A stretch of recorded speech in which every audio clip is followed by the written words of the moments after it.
Ассалаумағалейкум баршаға. Қалайсыздар, іштер жаман ба?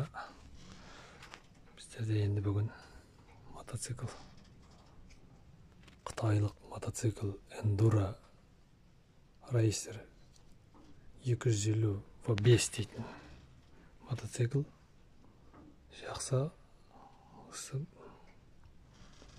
Біздердің де болғанда қолымыз жетіп алып отқан бір планетамен жүретін едік. Юпитер мен планетамен енді мына Enduro-ға мініп қазір жүріп жатқан жайымыз бар. Енді бұнда айта кетейін деген жай, бізде постоянно планетадан алатын еді, сеп созылып кетеді. Сол септі қысқарту. Енді мына білетіндер біледі ғой, енді білмейтіндерге айта кетейін дегенім ғой, көмегі болар.